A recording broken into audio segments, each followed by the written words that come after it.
গণহত্যার অভিযোগে শেখ হাসিনার বিরুদ্ধে গ্রেপ্তারি পরোয়ানা জারি।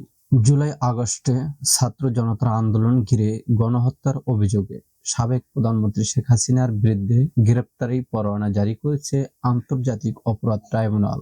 বৃহস্পতিবার 17 অক্টোবর ট্রাইব্যুনালের চেয়ারম্যান বিচারপতি মোহাম্মদ গোলাম মুর্তুজা নেতৃত্বে বেঞ্চ এই আদেশ শেখ হাসিনাকে 18 নভেম্বরের মধ্যে ট্রাইব্যুনালে হাজির হওয়ার 25 ও 26 ফেব্রুয়ারি তারিখে ঢাকার পিলখানায় যে 57 জন সহ 74 জনকে নির্মমভাবে হত্যা করা হয়েছিল সেই বিষয়ে আজকে আমরা ইন্টারন্যাশনাল ক্রাইমস ট্রাইব্যুনালে একটি অভিযোগ দাখিল করেছি বিডিআর শহীদ পরিবারদের পক্ষে। 25 এবং 26 ফেব্রুয়ারি তারিখে 57 জন সেনা অফিসারের উপরে যে বর্বরচিত হত্যাকাণ্ড চালানো হয়েছে তা মানবতা বিরোধী অপরাধ এবং একই সাথে গণহত্যার সাথে আমরা সামঞ্জস্যতা পেয়েছি। এখানে তৎকালীন নির্দেশ দেওয়া হয়। এর আগে বেলা 11:30টায় আন্তর্জাতিক অপরাধ ট্রাইব্যুনালের চেয়ারম্যান বিচারপতি মোহাম্মদ গোলাম মুর্তুজা নেতৃত্বে বেঞ্চ শেখ হাসিনার স্বৈরাচারী শাসন আমলের সব হত্যা ও গণহত্যা বিচারে বহির্গত হত্যা, পিলখানার হত্যা ও আন্তর্জাতিক অপরাধ গণহত্যা এবং মানবতা বিরোধী অপরাধটি সংগঠিত করেন। আজকে আমরা বিডিআর শহীদ পরিবারের উপস্থিতিতে মাননীয় ট্রাইব্যুনালের চিফ প্রসিকিউটর বরাবর একটি অভিযোগ দাখিল করেছি। অভিযোগে আমরা 58 জনের বিরুদ্ধে আমরা অভিযোগ দাখিল করেছি তৎকালীন প্রধানমন্ত্রী শেখ হাসিনা সহ, এবং আমাদের অভিযোগ খুবই সুস্পষ্ট।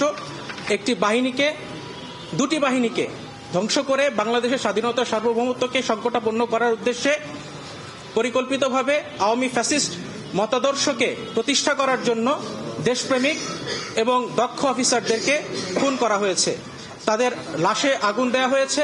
ট্রাইব্যুনাল তুলে ধরেন চিফ প্রসিকিউটর মোহাম্মদ তাজুল ইসলাম। সেই সঙ্গে শেখ হাসিনা সহ 50 জনের বিরুদ্ধে গ্রেপ্তারি পরোয়ানা চায় ট্রাইব্যুনাল প্রসিকিউটর টিম। জুলাই আগস্টে ছাত্র জনতার আন্দোলন ঘিরে ইতিমধ্যে ট্রাইব্যুনালের তদন্ত সংস্থা ও প্রসিকিউটর টিম বরাবর হত্যা ও গণহত্যা, গুম, খুনের অর্ধশত অভিযোগ দাখিল করা হয়েছে। এতে আসামি করা হয়েছে ক্ষমতাচ্যুত প্রধানমন্ত্রী শেখ হাসিনা এবং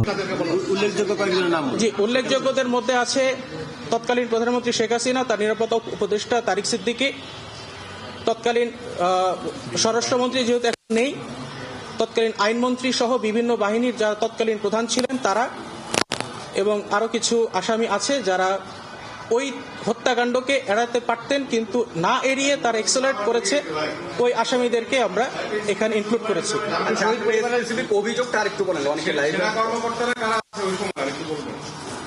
জি, সেনা কর্মকর্তা যারা আছেন, তার সহকারী মন্ত্রী সদস্য, সংসদ সদস্য ও আইন শৃঙ্খলা বাহিনীর সদস্য, আওয়ামী লীগের নেতাকর্মী ও গণমাধ্যম কর্মীদের। স্বাধীনতার দীর্ঘ 39 বছর পর 71 মানবাধিকার বিরোধী অপরাধে অভিযুক্তদের বিচারের মুখোমুখি করতে 2010 সালে তৎকালীন আওয়ামী লীগ সরকার আন্তর্জাতিক অপরাধ ট্রাইব্যুনাল গঠন করেন ও ওই বছরের 25 মার্চ ট্রাইব্যুনাল আনুষ্ঠানিক যাত্রা শুরু হয়। পরে 2012 সালে 22 ট্রাইব্যুনাল 2 নামে আরেকটি ট্রাইব্যুনাল গঠন করা হয়। তবে 2015 সালে 15 সেপ্টেম্বর দুটি ট্রাইব্যুনাল স্বীকৃতি করা হয়। ফলে একটি ট্রাইব্যুনাল 71 মানবাধিকার অপরাধের বিচার কার্যক্রম চলমান ছিল।